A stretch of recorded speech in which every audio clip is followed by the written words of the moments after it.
Academy کی اصل کامیابی کا راز یہی ہے کہ ہم اپنے فائدے کے لیے کسی کا نقصان نہیں کرتے اور پراپر بچوں کی رہنمائی کرتے ہیں. اور جو بچے ٹیلنٹڈ ہوتے ہیں، پاکستان ٹاپر بچے ہوتے ہیں، ان کو ہم پھر ہاسٹل میں ان کو اکاموڈیشن، ان کا کھانا، ان کے کرکٹ کے اخراجات جتنے بھی ہوتے ہیں وہ الحمدللہ فری ان کو سب کچھ کرتے ہیں. بلکہ اس میں اب احسان اللہ مجھے بہت سپورٹ کرتا ہے. میں ابھی اس کو کہتا ہوں کہ یار ماشاءاللہ آپ سپر سٹار بن چکے ہو، لیکن آپ کے پاس جب بہت زیادہ پیسہ آئے گا پھر ہم آپ سے فیور لیں گے. لیکن یہ میری غیر موجودگی میں اکیڈمی کو بہت فیور کرتا رہتا ہے. جو اکیڈمی ہاسٹل میں کوئی پرابلم ہو تو وہ سالو کرتا ہے. پیچھے لوڈ شیڈنگ کا بڑا پرابلم تھا تو ایک بڑا جنریٹر اس نے لے کے دیا تھا تاکہ بچے رات کو جب کھیل کے آتے ہیں ظاہری بات ان کو سکون کی نیند چاہیے ہوتی ہے، تو اس نے جنریٹر پرچیز کیا مجھے بتائے بغیر ہی. تو یہ میرے لیے بہت خوشی کی بات بھی تھی اور میں ویل وشر بھی اس کا. اور مجھے امید ہے کہ یہ پاکستان میں احسان کرکٹ میں بھی جس طرح محنت کر رہا ہے اور جس طرح لوگوں کی سپورٹ کر رہا ہے نیکی سمجھ کے، تو وہ بڑی قابل دید ہے. اور یہی چیزیں کہ اس کو دن بدن ترقی کی طرف لے کے جا رہی ہیں. احسان اللہ، جیسے ڈیورنگ کرکٹ آپ کو کافی مسائل پیش آئے، تو آپ بچوں کو کیا کہیں گے کہ جیسے آپ کو مسائل پیش آتے ہیں آپ کو پیچھے نہیں ہٹنا؟ ہاں، یہ میں بچوں کو یہ کہنا چاہتا ہوں، اگر آپ کو مسائل ہوتے ہیں تو آپ نے کرکٹ سے پیچھے نہیں ہٹنا ہے، آپ نے آگے جانا ہے، مزدوری کر کے جانا ہے اپنے آگے. آپ نے پاکستان کے لیے فیوچر سٹار بننا ہے. تو یہ لوگوں کو میں یہ کہنا چاہتا ہوں.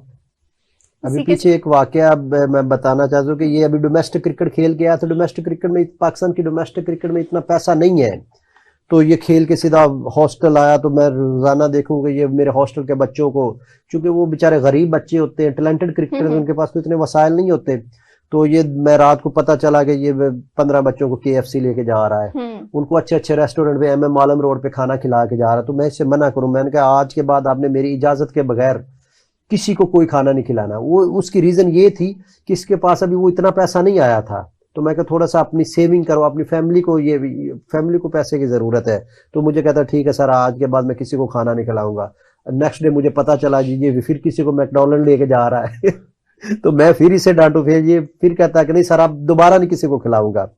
تو خیر پھر PSL سٹارٹ ہوگی. PSL میں اس کا نام آیا، یہ پلیئر آف دا ٹورنامنٹ آیا اور میرا خیال کہ PSL کا سپر سٹار کھلاڑی بنا. تو مجھے فون کر کے کہتا ہے کہ سر میں کھانا ایسے نہیں کھلاتا تھا، مجھے پتا تھا کہ ان بچوں کی ہیلپ کروں گا تو اللہ میری ہیلپ کرے گا. تو میں مجھے بڑی خوشی، یعنی کہ میں اس خوشی میں آبدیدہ ہو گیا. مجھے اتنی خوشی ہوئی کہ اس کا دل کتنا نرم ہے. اور یہ بچوں کو میری اکیڈمی کے کرکٹرز اور میری کرکٹ اکیڈمی کے بارے میں یہ کتنا اچھی رائے رکھتا ہے. جی میں آخری کوشچن کرتا ہوں. میں یہ کہنا چاہتا ہوں والدین کو، اگر آپ بچے کو سپورٹ کریں گے تو وہ آگے جا کے آپ کے لیے ہیلپ کرے گا. اگر وہ آپ کا بچہ آپ سے خراب ہوتا ہے اور آپ سے ٹھیک ہوتا ہے تو آپ اس کو ٹیک کرنا چاہتے ہیں تو اس کو اگر سپورٹس پسند ہے تو اس کو کرکٹ کھلا لے یا کوئی ہاکی کھلا لے یا فٹ بال کھلا لے. اگر کسی چیز میں اس میں ٹیلنٹ ہے تو اس کو یہ کھلا لے. اگر وہ تعلیم میں اچھا ہے تو اس کو تعلیم میں کامیاب کرے. وہ کوئی افسر بنے گا، کوئی اچھا سا انسان بنے گا تو پھر آپ کے سامنے آئے گا تو بہت خوشی ہوگی آپ کے لیے. جس طرح میں بنا ہوں تو میرے ابو کو ابھی لوگ اتنے درجہ دے رہے ہیں تو میرے لیے بہت خوشی کی بات ہوتی ہے. تو آپ کو کچھ الگ محسوس ہوتا ہے جب آپ کے پیرنٹس کو بہت رسپیکٹ ملتی ہے آپ کی وجہ سے؟ تو آپ کو فیملی میں پروٹوکول زیادہ بڑھتا ہے یا نہیں؟ نہیں، پروٹوکول تو بہت زیادہ بنتا ہے اور ابو بھی خوش ہے اور امی بھی خوش ہے اور بھائی جتنے بھی ہمارے خاندان ہیں وہ سارے خوش ہے. جو ہمارے دادے ہیں یا چچو ہیں سارے خوش ہیں، چچو کے بیٹے سارے خوش ہیں. اچھا، تو آپ اپنی کرکٹ اکیڈمی کے بارے میں کچھ کہنا چاہیں گے جہاں سے آپ گروم ہوئے؟ میں تو پاکلین انٹرنیشنل کرکٹ اکیڈمی کو جو ہمارا آنر ہے انہوں نے بہت سپورٹ کیا. ابھی میں کوشش کروں گا انشاءاللہ جو میں اس کو زیادہ سپورٹ کروں اور جو بچے جو افورڈ نہیں کر سکتے تو اس کے لیے میں ہیلپ کروں اور ان کو سپائکس دوں یا ان کے لیے ہاسٹل بناؤ اچھی سی. میری خواہش تو یہ پہلے میں اچھا سا ہاسٹل لوں اور جو ہمارے جو جتنے بھی پلیئر ہیں انڈر 13 انڈر 16 انڈر 19 جیسا کھانا کھاتے ہیں وہ بچوں کو کھلاؤ تو میرے لیے بہت خوشی کی بات ہے. اسی کے ساتھ فواز نے ہمیں دوبارہ جوائن کر لیا کیونکہ ان کے فیوریٹ کرکٹر آئے ہیں. اچھا تو پھر ہم اپنے سوالات کی جانب بڑھتے ہیں. تو جیسے آپ کرکٹ کھیلتے ہیں تو آپ کی تو کافی لڑکیاں فین ہوں گی, تو کوئی ایسا فین مومنٹ یاد ہو؟ نہیں, لڑکیوں کو میں دیکھتا بھی نہیں ہوں. الحمدللہ میرے جو خالہ کی بیٹی ہے اس کے ساتھ میرا نکاح اور منگنی ہوئی ہے, تو میں اور لڑکیوں کو نہیں دیکھتا. تو آپ لڑکیوں کو نہیں دیکھتے, لڑکیاں تو آپ کو دیکھتی ہوں گی, آپ کو پسند کرتی ہوں گی. ہاں, انسٹاگرام پہ روزانہ میسج کرتی ہے, کوئی واٹس ایپ پہ بھی میسج کرتے ہے, تو میں جواب نہیں دیتا. اس لیے جواب نہیں دیتا تو میری اپنی وائف ہے تو میں ان کو ٹائم دیتا ہوں, ان کو تو ٹائم نہیں دے سکتا. اچھا, میں آپ کی طرف آؤں گی کہ آپ کی اکیڈمی میں کون سے کرکٹر جو جنہوں نے بڑا نام کمایا, جو آپ کی اکیڈمی سے نکل کر گئے؟ پاکستان نیشنل ٹیم میں جو کھیلے ہیں وہ محمد عرفان ہے, احسان اللہ ہے, نسیم شاہ ہے, ضیاء الحق کے لیفٹ آرم فاسٹ بالر تھے جو ابھی امریکہ کی طرف سے کھیلیں گے, میرے کے 1 سال میں اندر کھیلیں گے. اس کے بعد جو پی ایس ایل کھیلے وہ بھی بے شمار کرکٹر ہیں, یہ بھی جو نیشنل پلیئر ہیں یہ بھی پی ایس ایل کھیلے ہیں. اس طرح پاکستان انڈر 19 کھیلے ہیں, محمد شہزاد ہے, حمزہ نواز ہے, حافظ عثمان ہے, اور نیچے انڈر 16 پاکستان ٹاپر بچے ہیں, دوسرا خواجہ حامد, عزیفہ خان, حضرت علی, اور بھی بے شمار نام ہیں جو میری اکیڈمی سے ڈے بائی ڈے پروموٹ ہو رہے ہیں, اور مجھے امید ہے کہ وہ ایک دن پاکستان کی نمائندگی ضرور کریں گے. اچھا تو احسان اللہ, آپ بتائیں کہ آپ کے رول ماڈل کون تھے؟ میرا رول ماڈل میں خود ہوں. نہیں, جب آپ نے کرکٹ سٹارٹ کیا تو تب آپ کس کو دیکھ امپریس ہوئے کہ آپ نے پھر اس کو دیکھ کے سٹارٹ کیا؟ میں نے شعیب بھائی کو امپریس کر کے دیکھا تھا. جو شعیب بھائی سب کو باؤنسر مار رہا تھا, کسی کی ادھر مار رہا تھا, کسی ادھر مار رہا تھا, تو اس کے لیے مجھے بہت خوشی کی بات تھی, اور میں یوٹیوب پہ دیکھ رہا تھا ان کو. اور جو ٹنڈولکر جس طرح وہ آتا تھا, ٹنڈولکر جو انڈیا کا بیٹسمین ہے, وہ ایسے لگتا تھا جو شعیب بھائی سے ڈرا ہوا تھا. اچھا, جب آپ نے کرکٹ سٹارٹ کیا تو آپ کو فیملی ایشوز تو نہیں آئے کہ آپ نہیں ایسے کر لو, یہ کرکٹ کوئی کام نہیں ہے؟ لوگ ایسے کہہ رہے تھے یہ پاگل ہے, یہ کدھر جائے گا, ادھر پاکستان ٹیم میں کیسے جائے گا, یہ تو ادھر گاؤں میں رہتا ہے, یہ کیسے جائے گا اوپر. تو لوگ یہ کہتے تھے. ابھی لوگ کیا کہتے ہیں, یہ تو سپر سٹار آیا ہے ہمارے گاؤں میں. جب آپ اپنے گاؤں میں جاتے تو آپ کو کیا فیل آتا ہے؟ میرے گاؤں میں تو یہ فیل ہوتا ہے جو میں پہلے تھا وہی جیسا ہوں, اور الحمدللہ جو جتنے بھی غریب بندے ہیں ان کا میں ہیلپ بھی کرتا ہوں. اور جو میں سٹار بننا نہیں چاہتا, میں وہی احسان ہوں جو پہلے تھا. ابھی سر کو بھی پتا ہے, ملک ناصر صاحب کو, اس کو بھی پتا ہے احسان وہی ہے, کوئی چینج وینج نہیں ہے. جب کوئی سپر سٹار بنتا ہے وہ چینج ہوتا ہے, میں نہیں چینج ہوا. تو اب جب اپنے گاؤں میں جاتے ہو تو لوگوں کی طرف سے آپ کو کیا امپریشن ملتا ہے؟ لوگ باہر نکلتے ہیں اور اتنی گاڑیاں ہوتی ہے, پھر وہ ایک پروٹوکول کی وجہ سے مجھے گھر لے جاتے ہیں, اور پھر جو ہمارا جو اجرا ہے, آپ کیا کہتے ہیں اس کو, مہمان نوازی کے لیے, تو ادھر بہت لوگ جمع ہوتے ہیں اور سارے سیلفیاں لیتے ہیں. تو میں ایک دن تھا, میں کالام چلا گیا تھا, ہمارے شہر کی جگہ ہے, تو ادھر میں چلا گیا تھا, تو لوگوں نے بہت تنگ کیا تھا. ایک گراؤنڈ میں چلے گئے, ادھر لوگوں نے گھیر لیا, اور پھر تقریباً بہت لوگ تھے. پھر میں نے کہا انشاءاللہ اس سے سپر سٹار بنوں گا تو پھر آؤں گا, تو پھر اس سے زیادہ ہوں گے لوگ. اچھا, چونکہ فواز یہ آپ کے فیوریٹ کرکٹر ہیں تو آپ ان سے کوئی سوال کرنا چاہیں؟ ابھی آپ کا فیوریٹ اسپیل کون سا ہے, یادگار اسپیل کو آپ نے پاکستان کے لیے پی ایس ایل میں کیا ہو؟ میرا جو فیوریٹ اسپیل ہے وہ افغانستان کے خلاف ہے, جو میں نے پہلا میچ کھیلا تھا افغانستان کے خلاف, جو پہلے بال پہ وکٹ لیا تھا, اور پھر دوسرے بال ڈاٹ کیا تھا, اور تیسرے بال پہ وکٹ لیا تھا. وہ میرا فیوریٹ اسپیل ہے. ہم نے 90 ٹارگٹ دیا تھا, تو اس میچ میں نے اچھی بالنگ کی تھی. وہ میرا فیوریٹ اسپیل ہے. اور دوسرا کوئی ایسا بیٹسمین کو بہت تنگ کرتا ہے, آپ کو بڑا مشکل لگتا ہے کھیلنا؟ مجھے تو الحمدللہ ابھی بیٹسمین تنگ نہیں کر رہے. پچھلے پی ایس ایل میں بیٹسمین تنگ کر رہے تھے, پی ایس ایل 7 میں جو میری ڈیبیو ہوئی تھی, تو اس میں مجھے فخر بھائی نے تنگ کیا تھا, پھر اس کو میں نے آؤٹ کیا تھا. اور آپ نے جب بابر اعظم کو آؤٹ کیا تھا پی ایس ایل میں, تو اس کا آپ نے سجدہ کیا تھا کہ پہلی وکٹ, تو لوگ 5 وکٹ ہال پہ کرتے ہیں. تو آپ لوگوں کو پتا ہے بابر جیسا بیٹسمین ہے ہی نہیں دنیا میں. وہ بہت ہی اچھا بیٹسمین ہے, سب کے رول ماڈل ہیں, میرا بھی رول ماڈل ہے. تو میں اس کو بہت پسند کرتا ہوں. جو مجھے خوشی اس لیے ہوئی ہے جو بابر کی جیسا ورلڈ نمبر 1 بیٹسمین کو میں نے آؤٹ کر لیا, تو اللہ سے میں نے شکر ادا کر لیا. اچھا, آپ چونکہ کرکٹ اکیڈمی کے آنر ہیں تو آپ نئی جنریشن کو کوئی میسج دینا چاہیں گے؟ میں نئی جنریشن کو یہی میسج دینا چاہوں گا کہ اگر آپ میں ٹیلنٹ ہے تو کرکٹ کھیلیں. ٹھیک ہے, سپورٹس میں آپ کی انوالومنٹ ضرور ہونی چاہیے, وہ ہاکی, فٹ بال, کوئی بھی گیم ہو, لیکن اگر آپ پروفیشنل کرکٹر بننا چاہتے ہیں تو آپ اپنے ٹیلنٹ کو ضرور دیکھیں. اگر آپ میں ٹیلنٹ ہے تو پھر آپ کوچز سے پوچھیں, اگر وہ بتاتے ہیں کہ نہیں یہ آپ میں بہت ٹیلنٹ ہے تو پھر کرکٹ کھیلیں, ادروائز پھر اپنی اسٹڈی کو ٹائم دیں, کیونکہ تعلیم ہوگی تو انسانیت ہوگی. تو میرا دوسرا میسج یہ ہے کہ اپنی کرکٹ کے ساتھ ساتھ اپنی تعلیم پہ بھی فوکس کریں. اسی کے ساتھ ہمارا پروگرام سب اسپیشل اختتام پذیر ہوتا ہے. اللہ نگہبان.